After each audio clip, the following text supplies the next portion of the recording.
So, good afternoon, everyone. I welcome you all to the fourth lecture of this structure analysis course. Let me share my screen first.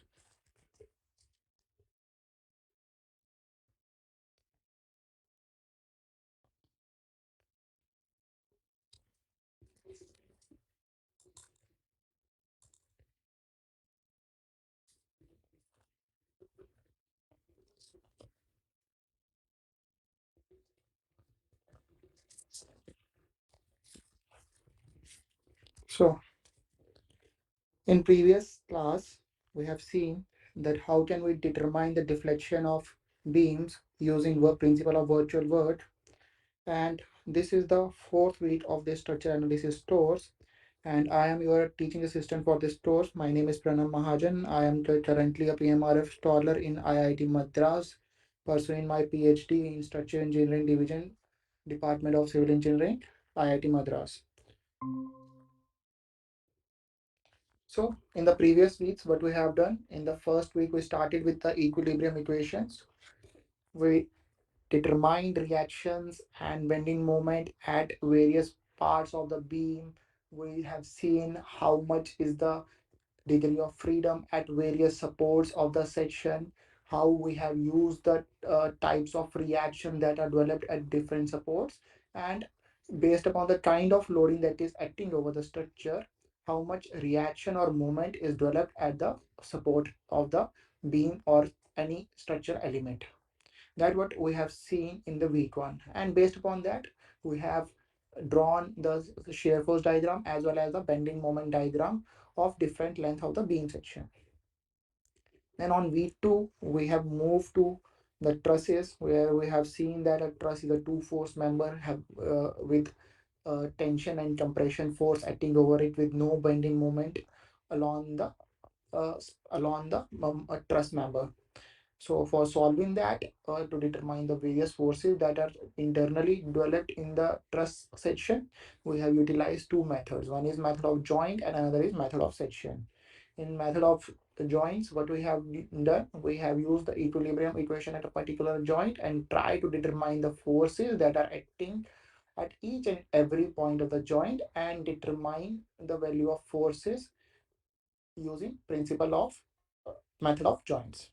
In method of section, what we have done the same thing to determine the force at particular member, but in this we cut the member and divide the truss into two parts. We will take the smaller parts in most of the cases and determine the forces developed using the summation of moment at that particular point equal to 0, and then determine the one reaction that is developed due to the cutting of plane. So in third week, what we have done? In third week, we have done that we have utilized the principle of virtual world to determine the deflection of trusses. It could be either horizontal or the vertical deflection at various joints of the truss, in which what we have done, we have first determined all the forces in the truss members, and then based upon the type of deflection that is required, that is whether we require a horizontal deflection and vertical deflection at that member, we have applied a unit load in that direction. So what is the purpose of unit load? Unit load removes the element of external force in that particular equation and directly give you the external deflection that is acting based upon the principle of virtual work, which will gives you the internal force equal to the external internal work done equal to the external work done, and based upon that you have calculated the deflection in horizontal as well as in vertical direction at each and every joint based upon your requirement in the truss member using unit load method. So now what we will do in today's week. So today's week will cover that how we can define the deflection of uh, beams as well as frames. Frames we will see next week, but in this week we will see that how we can define the deflection of beams using direct integration method and moment of area method. So for that, first of all, we require that what will be the equation of the elastic curve in a beam. I think this must have you have seen in the class, but I will recap you some of the things. So for the equation of elastic beam in the elastic curve in a beam, so why we require that? So why do we want to determine that? Because this equation relates force, deflection, and material as well as the geometric properties. So this equation relates force, deflection, material, and geometrical properties.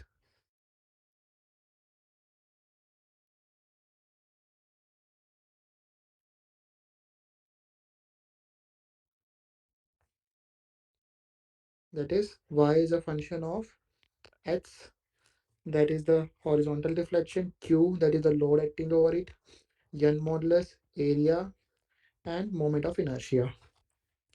Okay, so suppose you have a beam subjected to a uniformly distributed load over the whole section with simply supported loadings. So its deflection profile looks like this. So this is the deflection profile of the beam carrying uniformly distributed load over the whole section. So if you require to determine the value of deflection at a particular point, then how you will determine that? So for that you require one equation, and that equation we call it as equation of elastic curve in the beam. So suppose this is your vertical uh, deflection, and you are required to calculate at a distance x. And how you will determine that? That is the main purpose of this current week. So for that, we have certain assumptions that we have used to determine the equation for the elastic curve in the beam. First is that obeys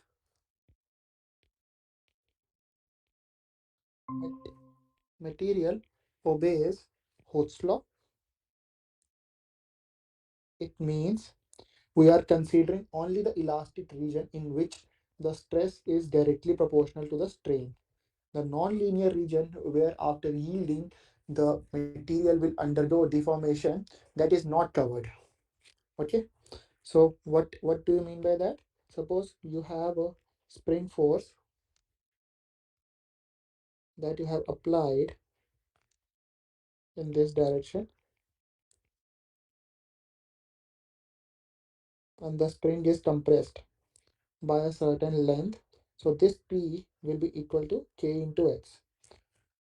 So what we are generally covering is this region. So if you draw the stress versus strain diagram, so what you will see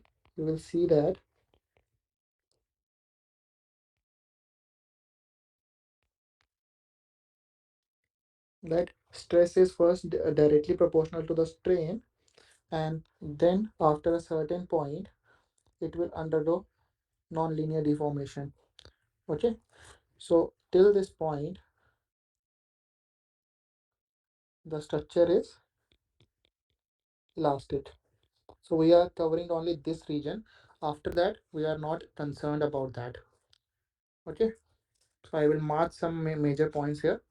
So in this is your yield point.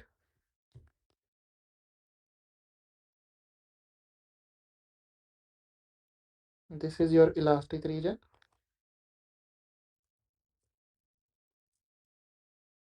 which is the shaded one, and after that you have inelastic region.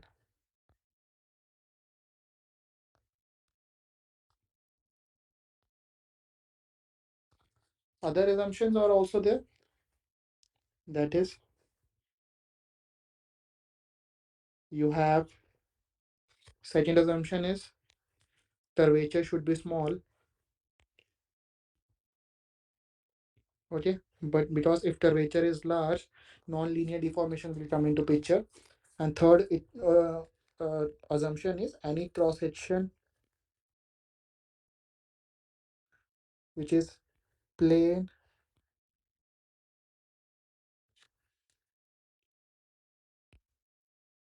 and normal to neutral axis,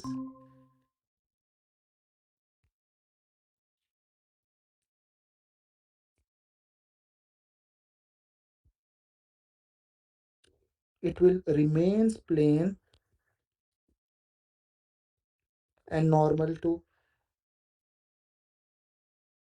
neutral axis during deformation also.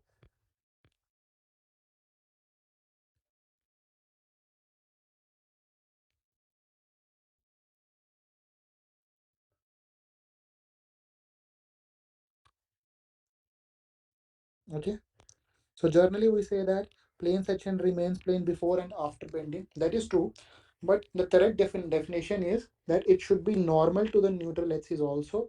That should be remain before as well as after bending. So what happens in generally in real sense? What happens if you apply a load at a particular beam?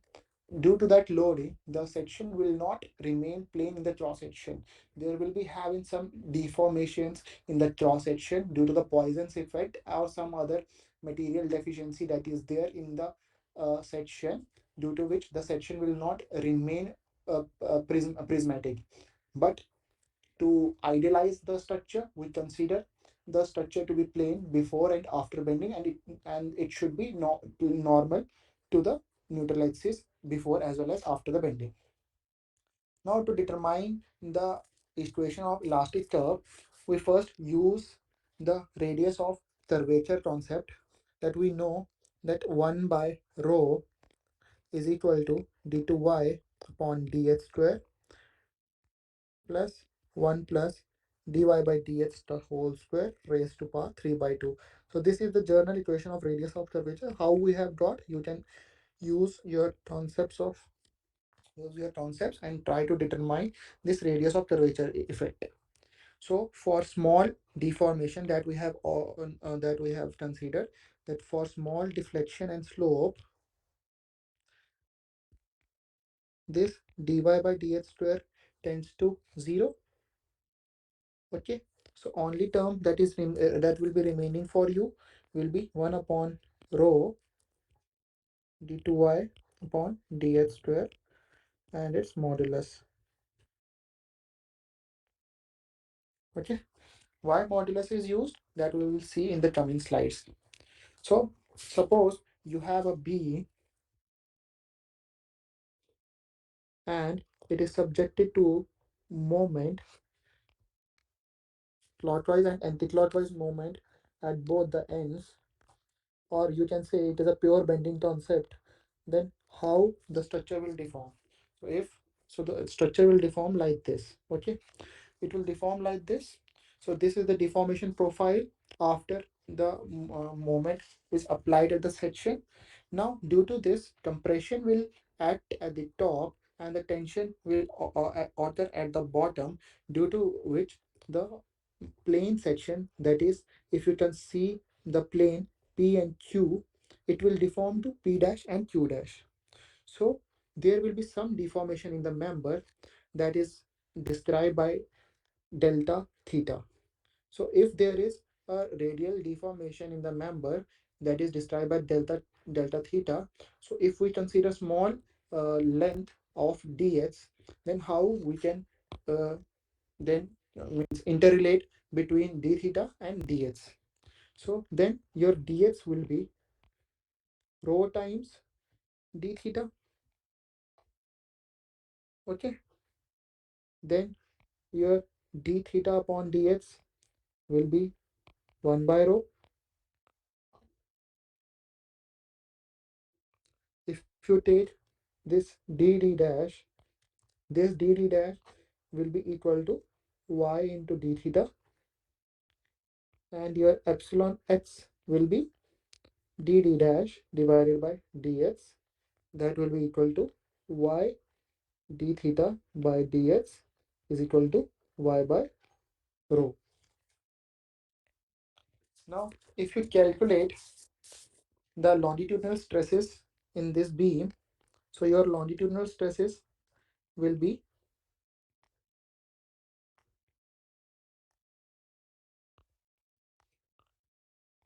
sigma x will be equal to E into epsilon x. So that will be equal to E upon rho into y. Okay.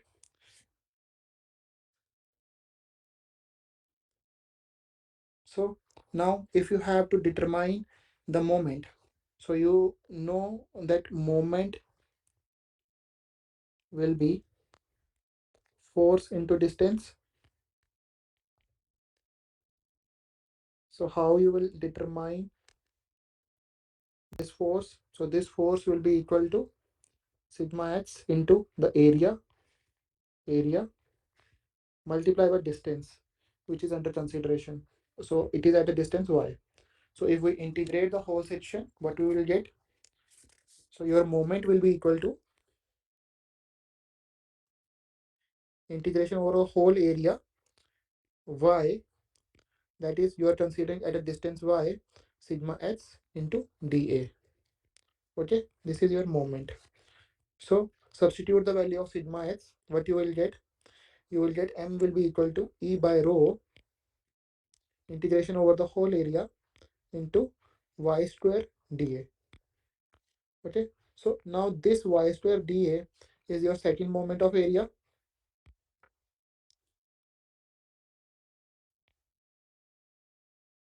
and second moment of area is your moment of inertia represented by I. So you can write it as m is equal to E I upon rho, or you can write it as 1 by rho is equal to m by EI. Okay, this implies you have previously determined 1 by rho also. So this implies m by EI is equal to modulus of d2y upon dx square. Okay, so this relation you have got. Now please see here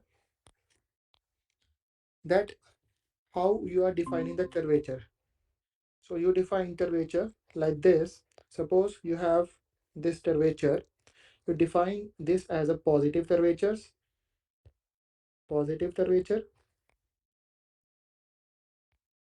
and bottom one as a negative curvature. But your positive curvature tells you that Hodgkin moment is occurring, and you take Hodgkin moment as negative. Whereas your negative curvature tells you that sagging moment is occurring, and you take sagging moment as positive. So both are opposite in sign in their relation. So your final relation then will become m upon EI will be equal to minus d2y upon dx square.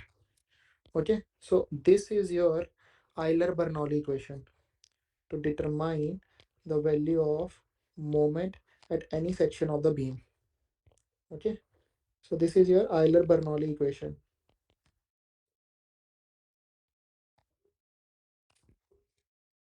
Now next, if you have any force that is acting over the whole beam element, suppose this is your beam element and uniformly distributed load is acting over the section. Let me draw first. So this is your load which is acting over the certain element of the beam, and it amounts to Q. So in this, here you will have V, here you will have V plus dV, because along the length the shear force will change.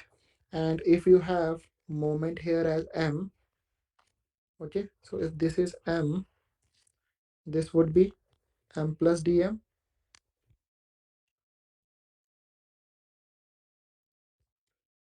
okay, along the small element length of dx.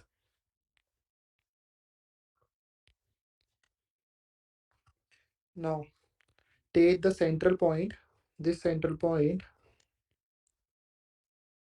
and determine summation of moment about this point, about central point, okay. So summation of moment will at that point will be equal to 0. So it will give you m minus m plus dm plus v plus dv into dx by 2 into dx equal to 0. This implies minus dm plus v dx equal to 0. This will give you v will be equal to dm by dx. So your rate of change of moment will give you shear force at that particular point. Okay. Again, if you take summation of y equal to fy equal to 0, what you will get? V minus v plus dv, and consider the UDL that is acting over certain length q dx equal to 0. Now what you will get? Here you will get q will be equal to minus dv by dx. Okay, so this will tell you your loading will be the negative rate of change of shear force. So let's interrelate each and every concept that we have determined till now. So what we have got is that d2y upon dx square is equal to minus m upon ei. Okay, so this is our Euler-Bernoulli equation. So if we again differentiate it, what you will get? d3y upon dx cube. So that will be dm by dx upon into 1 upon ei. So we will get minus v upon ei. Okay. And if we again differentiate d4y upon dx power 4, what we will get? We will get q upon ei. So now these three equations that we have got are these are the these are differential equations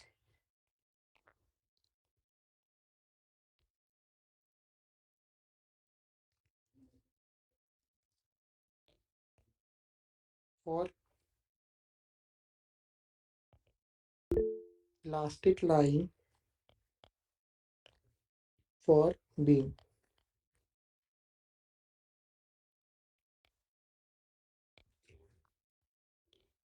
Okay. So now let's solve one problem related to that. So you have a UDL which is simply supported, and what you have got here,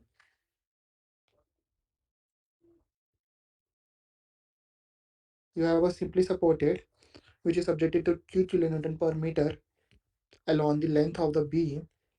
And if you take any section, what you will be having its end reactions. So your end reactions, first calculate it as your AY will be equal to QL by 2, and your BY will be equal to QL by 2. Your AX will be equal to 0. So take section 1 1. Okay, at that section, draw the free body diagram. What you will get? So if this is your free body diagram, this is your AY, this is your UDL over the whole length, Q, which is the loading, and it is at a distance h. Okay, so here this will be your Vx, and anti-clockwise moment will be there, and that will be Mx. So after cutting, you will get one moment and one shear force at that particular point.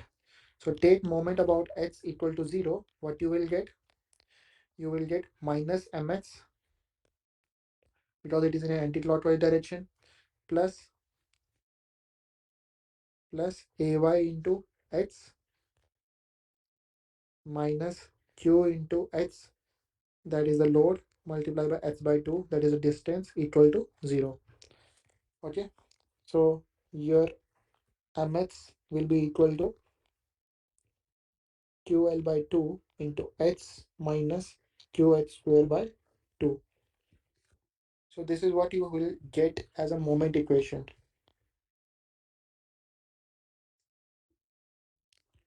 Okay, now use your Euler-Bernoulli equation, that is d2y upon dh square is equal to minus m upon ei. Okay, so you will get ei d2y upon dh square equal to minus ql by 2 into x plus qh square by 2. Okay, if you integrate it once, you will get dy by dx equal to ql square upon 4 plus qx cube upon 3 into 2 6 plus c1x plus c2. Again integrate this equation. What you will get? You will get c1. Okay, so again if you integrate, what you will get? You will get ql x cube upon 12 plus q x power 4 upon 24 plus c1x plus c2. So now this is your equation for the deflection of the beam along the length AB. Okay, so now you have two unknown constant, that is C1 and C2. So to calculate that, apply boundary conditions. So you will have two boundary conditions here. So applying boundary conditions,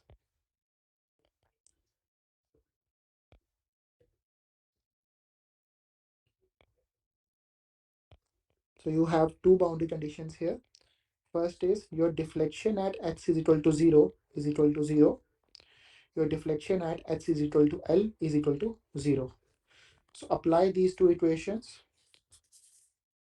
You will get C2 equal to 0. Your at x is equal to L, this will be equal to y at y at x is equal to L, minus substitute x as L, you will get QL 4 upon 12 plus QL 4 upon 24 plus C1L. Okay, so this part is your 0. Now your C1L will be equal to QL square upon 24, and your C1 will comes out to be QL this is QL4, so this is QL cube upon 24. So this is what you will get. So now you have got two constants, all the two constants, and your final equation will be EIY equal to minus QL x cube upon 12 plus QX upon 4 24 plus this C1 also will come into picture, QL cube upon 24 into x, because C2 is 0. Now your y will be comes out to be 1 upon EI minus QL x cube upon 12 plus QX power 4 divided by 24 plus QL cube divided by 24 into x. So this is the equation that you will get. So take out the common that is there in all of the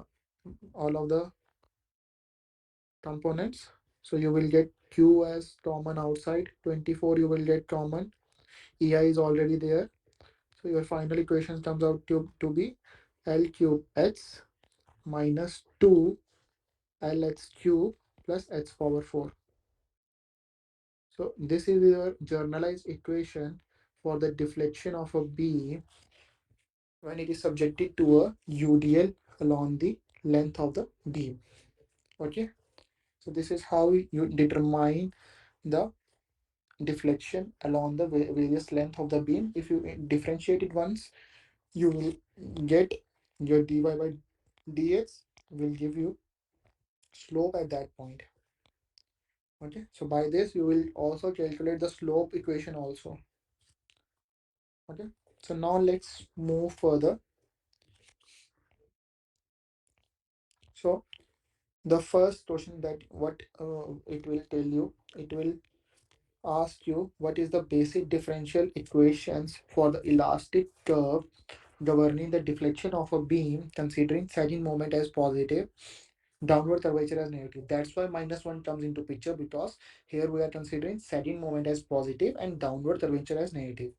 Assume M, Q, V as moment, load, shear force respectively. So this is the equation. This is the beam that we have already considered when it is subjected to a UDL. And what are the relations that we have got? So we got the relations as, so for the equations, so for the equations of elastic curve,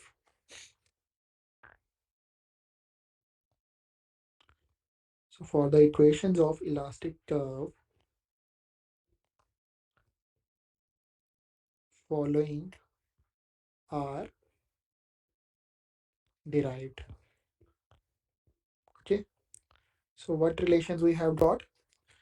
First we have got as d2y upon dx square equal to minus mx upon ei. This is the first thing you have got. Next you have got is d3y upon dx cube will be equal to minus vx upon ei. Okay, another thing you have got is it's del 4y upon del x cube equal to q upon ei. I move it further because it looks like you have written all the three at the same point. Okay, now based upon that we can also conclude that q will be equal to minus dv by dx, and your v will be equal to dm by dx.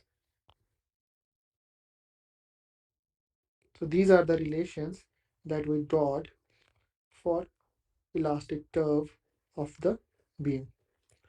Okay, so this is what we have derived till yet for the equation of elastic curve of a beam. So next is you have to determine the how the moment area method works to determine the slope and deflection in the beam. So for the moment area method, you have two theorems. One is the change in slope between 2 points, between two tangents. So remember, the change in slope between two tangents drawn to the elastic curve at any point is equal to area of bending moment diagram between A and B. Okay, so this is what you have to remember, that the change in slope between the two tangents will be equal to the area of bending moment diagram between A and B. So how we got this, that we will now see, that how we have derived this equation or theorem. So how you will arrive at that particular point. So for this, consider a beam. Okay, so suppose this is your beam subject, move it little. Okay, that's fine. So this is your beam simply supported at both the ends. Okay, if you draw the deflection profile, this will be its deflection profile. Okay, draw tangent at any particular point which you are considering. Okay, suppose you are considering at this point, what will be the tangent? So draw tangent to this point. So if you draw tangent, it will meet at some this location. Okay, so let this angle be theta.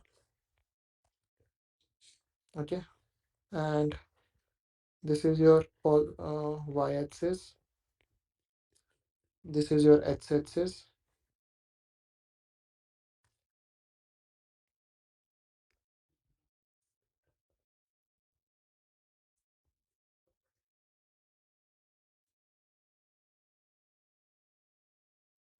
This is your x-axis.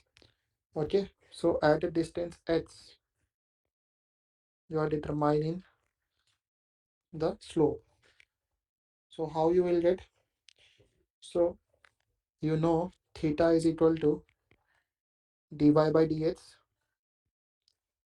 Okay, so use your equation. What you will get? You already know that d2y by dx square is equal to minus m upon ei. Okay, so split it into two, you will get d by dx into dy by dx equal to minus m upon ei. So substitute the value of dy by dx as theta. So what you will get? You will get d theta by dx will be equal to minus m upon ei.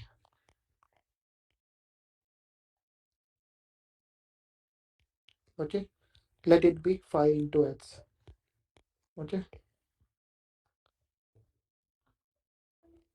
so this is what this equation has told you, that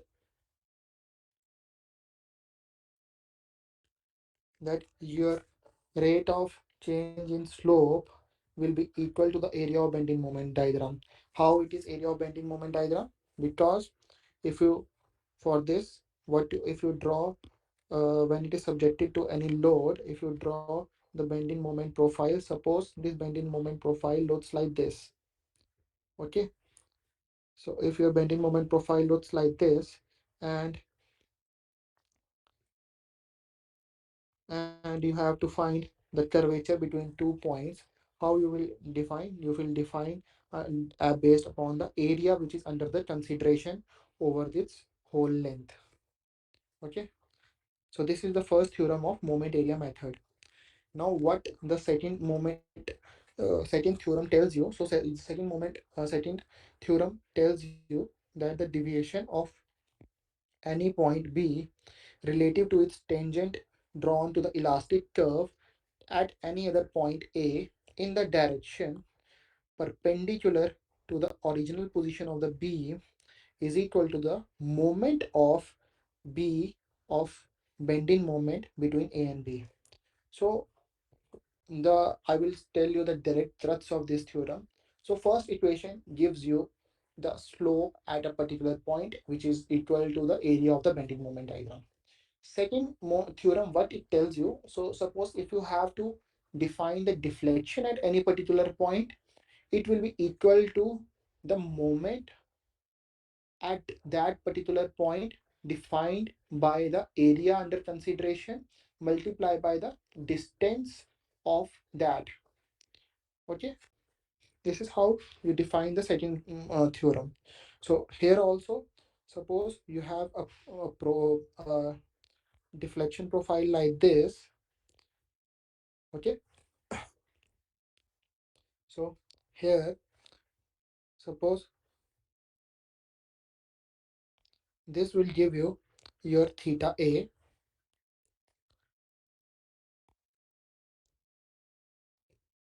and this is giving you theta minus theta B. So here clockwise direction, so it is positive. Here it is anti-clockwise, so it is negative. Okay. If you draw the tangents to it, what you will get? You will get theta AB. I will draw it directly.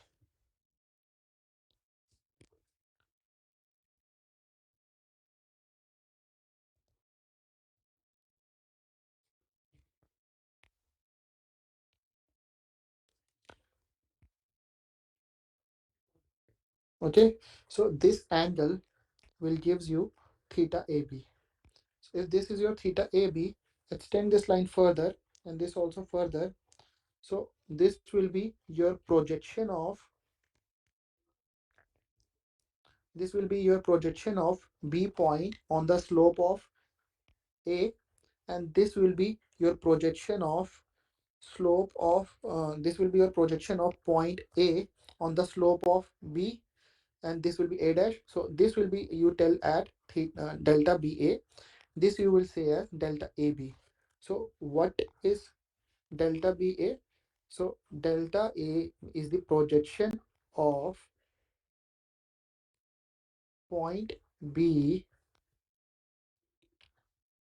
on the slope of A. Okay, so this is the definition that you got. So let's move further how you will get. So you already have got that theta by theta d theta by dx is equal to minus m upon ei or minus phi h. You already got that. So integrate it on the both side. What you will get? So you will get theta a to b will be equal to theta into dx minus, here it is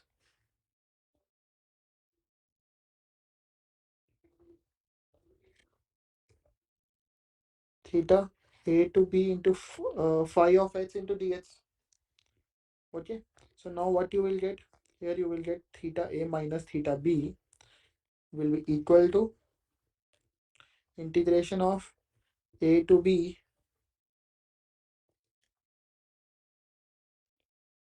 into phi h dx.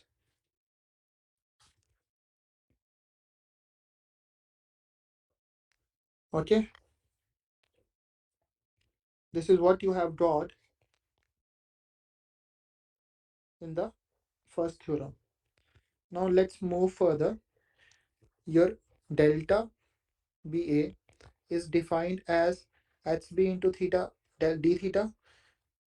So if you integrate it further, what you will get, delta BA is as delta B into integration with respect to B to A, HB into d theta. So this HB delta BA will be equal to B to A HB into phi of H into dx. Okay, so this is your second theorem of moment area method. So here how you define as delta BA, that is equal to delta B H B bar into area of phi H between A and B,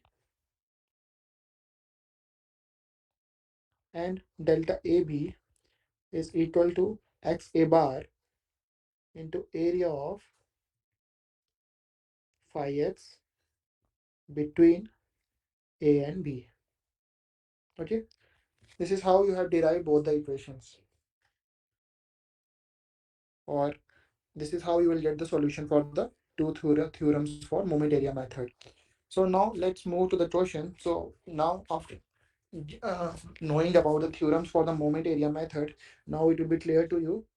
So it shows that which components can be determined using moment area method in a beam.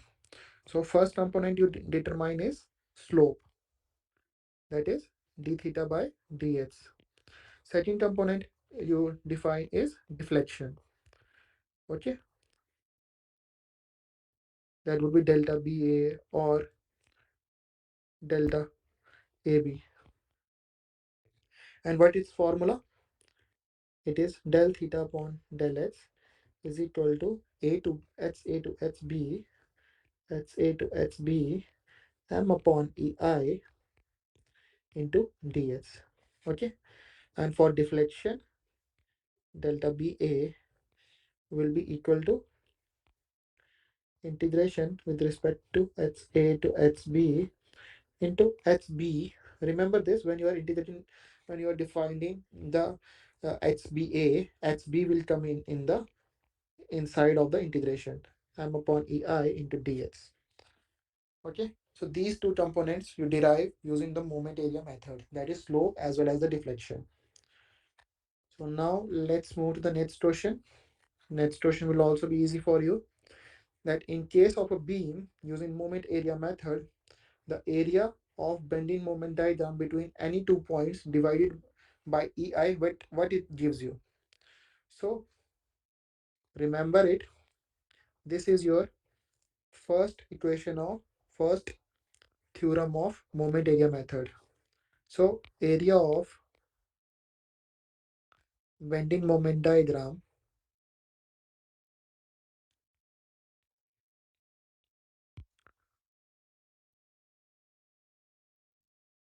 between any 2 points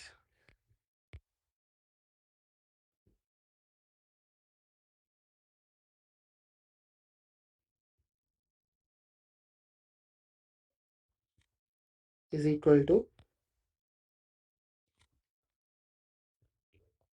change in slope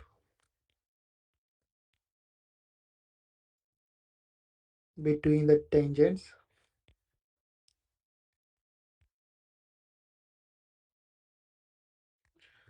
drawn to the elastic curve at these 2 points.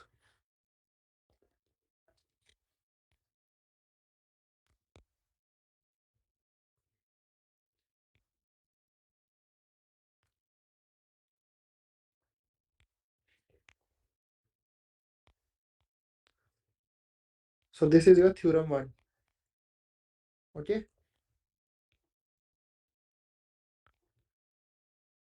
Now next question is, in the analysis of beam using moment area method, the derivation of point B relative to tangent drawn to the elastic curve at any other point A. So read this line again.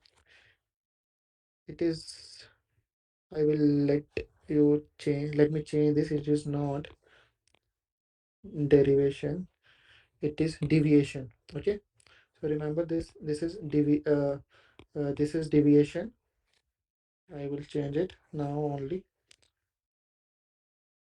So the deviation of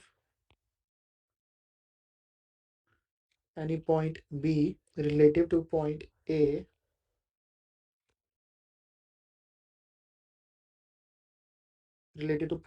that is your, this point tell you delta BA in the direction perpendicular to the original position of the beam.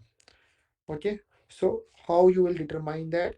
That is, so your delta BA is equal to moment with respect to B. Remember this, that is with respect to B between A and B divided by EI.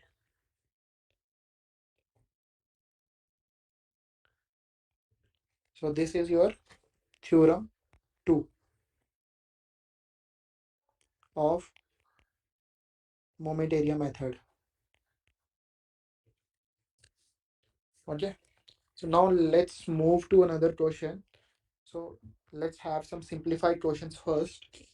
So you have to determine the slope of a point B of the following beam under the given condition. You are given with E and I, that is your E and I is given to you. You have to determine the slope value at point B. So first of all, draw the moment diagram for this beam. So how you will draw? So suppose this is your beam. So linear moment diagram. So till now you should have the concept of drawing the moment bending moment diagram for any beam.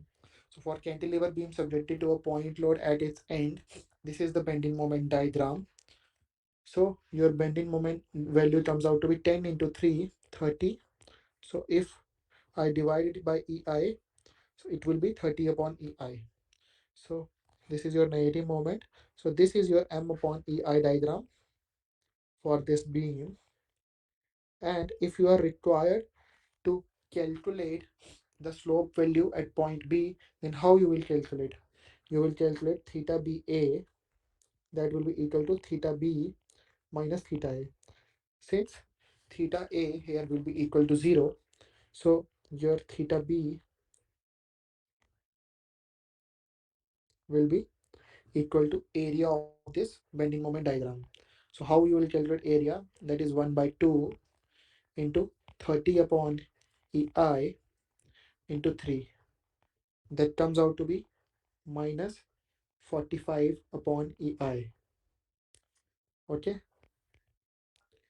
Further substitute the value of E and I in the equation. What you will get? Use consistent units to solve this. You will get E is equal to 200 into 10 power 9 into 100 into 10 power 6 into 10 power minus 12. What you will get? You will get the value as minus 22.5 into 10 power minus 4 radians. So this is the value of slope that you will get in this beam. Okay, this is how you have to calculate for slope and deflection for any beam. Now let's move to another question. So in this question, what is given to you? It is given to you that you have to calculate the deflection at point C. So now you don't have the point B, you have point C. So again, draw the bending moment diagram for this beam. So this beam has a constant moment at every point. So you will draw it like this. Okay. So the maximum value will be 25, and when we divide it by EI, it will be minus 25 by EI. It will be positive. So this will be your M upon EI diagram.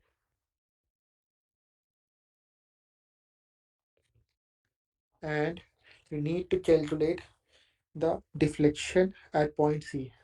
So how the deflection of the beam will look like? So see, this is your deflection profile. So you need to calculate this value. How you can calculate? You can also calculate delta C with respect to A. That will also give you only this value. Okay, so this will be equal to your delta B with respect to A. Okay, so first calculate the theta BA. So if you calculate theta BA, it will be equal to theta B minus theta A. Theta A is equal to 0, so it will be equal to theta B. So find theta B. Theta B will be equal to area of this bending moment diagram, 25 upon EI into what's the length? Length is 4.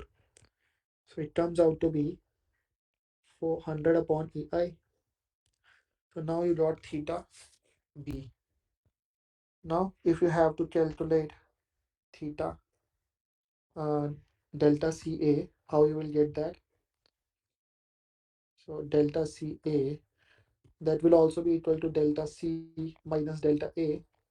Okay, so delta A will be equal to 0, so it will be delta C. So it will be equal to delta C will be equal to area under this diagram. That will comes out after half of this. So it will, for half of the region, it will come out to be 25 upon EI into 2. Okay, because 2 is the length, this area is 2. You have to calculate this area only, this shaded area. So it will be 25 upon EI into 2, and distance from this, centroidal distance from this point. This is the only wrong thing you will do. So it will be centroidal distance from point C. Okay, HC. So that will be equal to 2 upon 2. It will be 1. So what answer you will get? You will get delta C will be equal to 50 upon EI.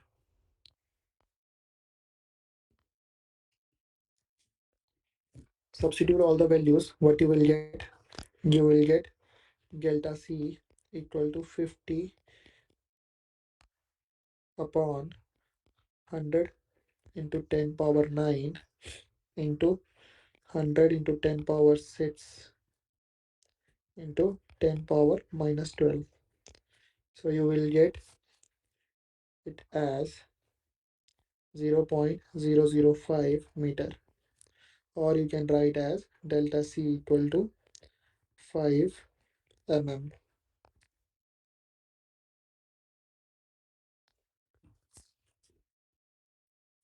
This is your answer for the deflection of point C for the following beam. If you don't require, don't calculate the value of theta b because it is not relevant for this particular beam or this torsion that is required to be calculated. Now let's move to another torsion. You have this torsion that you have to calculate the deflection of point B in the following beam, which is having the flexural rigidity of EI. So now to define the bending moment diagram, first you have to know what should be the profile of the bending moment diagram. So it is a uniformly varying load having 20 kilonewton per meter load applied at support A, which is reduced to 0 for whole length L, which is 4 meter. So at any length H, suppose this is H. So what will be its bending moment diagram? It will be equal to 1 by 2 into this distance. So what will be this distance? This distance will be 20 into h upon 4. 20 into h upon 4. And what will be the distance? Distance will be h. Okay. And what will the centroidal distance? Centroidal distance will be h upon 3. Okay. So this centroidal distance will be h upon 3. So after substituting all the values, what you will get? You will get 10, 10, and this will be 5 by 2. So it will be minus 5 by 6 h cube. So your bending profile at any point will be the cubic variation in the whole length of the beam. So draw it. So this is your beam. So its bending profile will be cubic. Okay. So this is how it will look, and it will have a maximum value. So how you will calculate the maximum value? So you will calculate m at A, that will be equal to, that is easy for you. For that you don't require.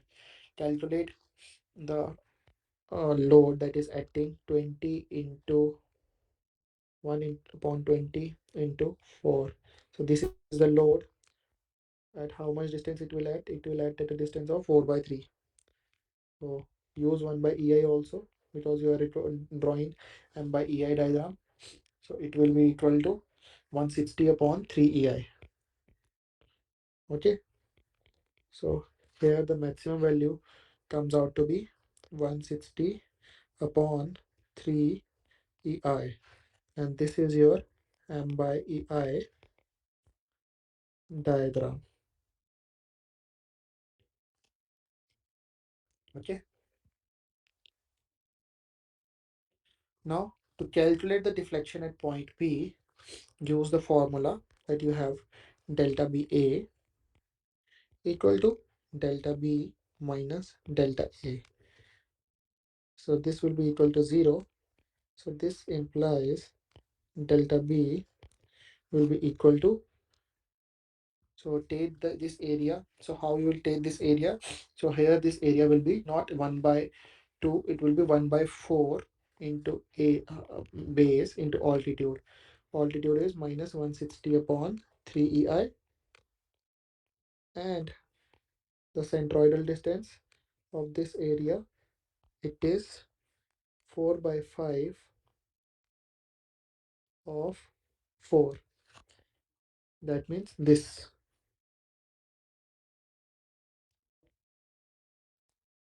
4 by 5 of x, this distance. Okay, 4 by 5 of 4, and you will get the value as 152 upon 3ei. Okay, so this is how you will calculate the value of deflection in the beam. So this is how you need to calculate the deflection at any point of a beam when it is subjected to uniformly varying load. For that, first what you are required to calculate what is the profile, how the profile of the bending moment diagram looks, whether it is linear, uh, or parabolic or cubic. Then calculate the maximum value at that point.